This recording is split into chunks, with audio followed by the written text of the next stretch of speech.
Hello, this is Eldoric The Guardian Tank, here with an instructional video on the various abilities of a Paladin tank. So starting out, you have Ardent Defender. This is a talented, in fact it's the capstone of the Protection Tree ability. And what this does is, the first thing it does is it reduces all damage that you're taking by 20%. Pretty good, 10-second uptime.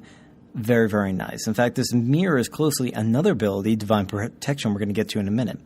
But what it also does is, if a hit would have killed you, it gives you back 50% of your maximum health. So, in a way, it's a health cooldown. When you get critically low, this is one of your go-to abilities. If it doesn't prevent you from going over the top and dying, then it will bring you back. Very handy. It's a very strategically used cooldown. Now, Divine Shield. This protects you from all damage and spells for 8 seconds, but reduces the damage you deal by 50%. And it cannot be used on someone with forbearance. Generally don't use this. Avenger's Shield. This is the bread and butter of the Paladin tank arsenal. This is the ability you get just for choosing to be protection. And what it does is you basically throw at your shield. It's a range move, can hit up to 3 targets, and can silence them. And interrupt. So it's an absolutely fantastic ability, properly placed as the hallmark of the Protection Paladin. Moving along, we have the next cooldown. This is what's considered the major cooldown, okay? And it summons a Guardian of Ancient Kings to protect you for 12 seconds. That's lovely, but what you really care about is what it says below. When active, it reduces all incoming damage by 50%. So this is your big one, and has a 3-minute cooldown. This is the one you go to when you really have to mitigate that heavy damage. Blessing of Kings. Now, the Paladin was originally designed to kind of almost be a buff bot. Helped out other players to reach their max potential. Blessing of Kings has been in the game forever, and it mirrors Mark of the Wild now. In fact, these are mirror images of each other, and they increase your strength, agility, stamina, and intellect by 5%, and your resistances. So when in doubt, you want to have this ability up. This is a nice one. It's just a flat-out stun, and, it's a non-talented ability, so you're just going to have it, so you're going to want to use it. Devotion Aura. This is going to be your primary aura. What it does is it gives you over 4,000 additional armor to all your party members. So not only does it help your party or raid out, but it helps you out by giving you that additional armor. Very good, and you're going to want to have that up. Hammer of the Righteous is a talented ability, and this is probably your primary AoE move. What it does, and it also grants Holy Power. What it does is the current target takes 42% weapon damage, causing a wave of light to hit all other targets within 8 yards for 2,400 holy damage. And it grants a charge of Holy Power. So a very, very useful ability, though can be a little weak depending on how many things you're hitting, but you're going to want to use it. It's good for holding the AoE threat. Divine Guardian. Now this is an interesting ability that you have. You have to talent into it, but most Protection Paladins will. What this does is that all party array members within 30 yards of you, excluding the Paladin, which is you, take 20% reduced damage. This is a wonderful raid utility that Protection Paladin is going to bring to the table. So, it can really help you down a boss. You have to really be on the ball when using it, but excellent group utility.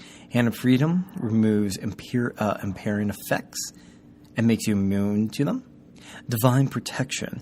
Now this is what's called your minute cooldown or your quick cooldown or minor cooldown. All it does is it reduces 20% damage for 10 seconds. Very close to Ardent Defender, minus that 15% maximum health regain you get if you die. So if you die while this is up, you're still dead. Hand of Protection. Not going to be really using this yourself. Hand of Reckoning. This is a taunt. That's all this is. Righteous Defense is interesting. Now, it's a taunt also. But what it does is you cast it on a friendly target, and up to 3 enemies attacking that target will then attack the Paladin. You'll often see this with a macro, doing a target of target kind of thing, so you don't have to target a friendly. You can just target an enemy, and it'll work like that. It's an interesting ability. It's a little bit harder to use than the standard AoE fixate that druids and warriors have, but it's a handy ability and it's actually an extra taunt, so that's good. Hand of Sacrifice. This is pretty much a way, if you have someone dying, that you can help them out and take some of the damage. A pro paladin will use this quite a bit, like let's say if your healer is getting hit. Transfers 30% of the damage to the caster and lasts for 12 seconds until the caster has transferred 100% of their maximum health. So, again, if you happen to have a healer that got a hit or two on, if you're quick and you can throw this on them, you can prevent a lot of damage. Righteous Fury is basically what makes you capable of generating enough threat to actually be useful. So you're always going to have Righteous Fury up. If you don't, you're not tanking. Hand of Salvation reduces the threat. This is interesting. You can actually cast it on a DPSer who's going really, really high. Think of it almost as an anti-Tricks of the Trade. Here you have Seal of Justice. Of your seals, you probably won't be using this too much. Judgment of the Wise. This is one of the things you get when you choose to spec into Protection. And all it does is pretty much, when you hit with a Judgment, it gives you mana back. So you're never running out of mana. Seal of the Righteous. You won't see this again. All this does is pretty much do extra holy damage, and very, very, very seldom when you need this. Parry allows you to parry. Shield of the Righteous. It's a talented ability, and it's also one of your go-to abilities when you have a holy power as a Protection Paladin. Now, generally you're going to use it as 3 stacks, and it says it hits up to about 8,000 damage, but it can hit a lot harder. I've gotten crits up to 32,000 damage with this, so it's a big threat move if you use it at full charges. And quite often this is what you're going to be using your holy power for if you don't have a need for Word of Glory. Resistance Aura is an aura that increases your resistance. Pretty good, but you're still going to want to have probably your Devotion Aura up. Touched by the Light is another thing that is granted in you when you spec into the tree. It's kind of like Sentinel for a warrior.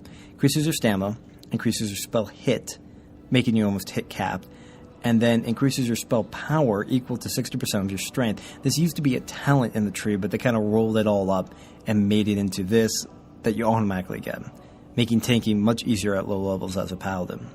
And then Vengeance, which we talked about, it just the more you get hit, the higher your AP goes based on your health. We're going to go over to Retribution real fast. Avenging Wrath. You can think of this as a cool little damage/healing cooldown. In fact, I've used it for both. If you need extra threat, particularly at the beginning of the fight, great there.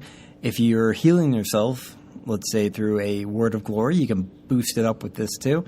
So, a very handy little thing you have there. And it has a great animation. It's called the Wings. Judgment is one of your go-to abilities. It's probably one of your primary threat abilities, and you'll be using it on cooldown all the time. You also need the threat, and you need the mana it grants back when you use it. Blessing of Might is the other major buff that you have as a paladin. If Mark of the Wild / Kings is out, giving you that 5% increase, then you're going to want to use this one. It increases your attack power and restores mana. So a very good one to have up. Rebuke is your interrupt. You're going to have this ready. Crusader Aura increases your movement speed to everyone around you. This is good while you're traveling, but the second you get into the instance, make sure you turn that off for a more useful aura. Retribution Aura you probably will never have up. Crusader Strike is one of your primary abilities. Along with Hammer of the Righteous, it is your main way of gaining holy power. It does a lot of damage, does a lot of threat. You're going to be using that on cooldown pretty much in a single target situation to build up your holy power and to maintain threat. Seal of Truth is extremely popular for paladin tanks. It's a little more complicated than the other seals that you have. Suffice it to say, what it does is it puts a stacking debuff on whatever is attacking you and increases the damage you do per that buff. And it can go up to 5 stacks. So it's a great way in AoE threat or single target threat. It's just very, very, very useful. So, good stuff. Now, there's also a glyph that goes with this that increases your expertise, which is also incredible. So a lot of them like this one. Hammer of the Wrath, I have it on my bar. So it just extra damage, extra threat when it's available. No real reason not to use it. Inquisition. Now this is primary for the Retribution, but it can be very handy for the Protection Paladin. It consumes all your holy power to increase your holy damage by 30% and lasts 4 seconds per charge of holy power. This is best in the AoE situation, because your AoE moves like Consecrate, Holy Wrath, and Hammer of the Righteous have components that are holy damage, so it could really boost your AoE threat by boosting your holy damage. So in a lot of AoE situations, you may want to use an Inquisition. Finally, we're going to move over here to the Holy Tree. Cleanse you won't use, Flash of Light, no. Concentration, or you're not going to have it up unless it's a very special circumstance. Holy Light's Healing. Consecrate, on the other hand, you will use. This is one of your primary AoE moves, and it's been with the Paladin forever, and once upon a time made them extremely powerful AoE tanks, and helps now. Now, what you do is you basically cover the ground with a zone that causes an AoE tick of damage to everything that's in that zone. You don't have to do anything once you cast it. It just keeps going. So it's phenomenal to drop. If you have streaming ads, they'll all come to you. So that's great. Now, one thing you should know is that the timer on it has been greatly increased. So you do need to be a little strategic about when you use it.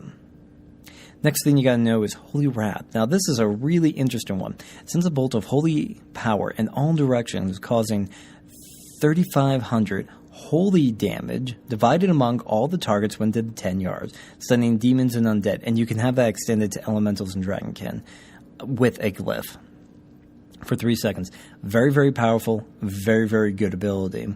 You can use it on a single target because it still does that amount if there's only one thing in front of you, or on a multi-target. Now, it gets weaker the more things are around you, but there's really no reason to use it when you can.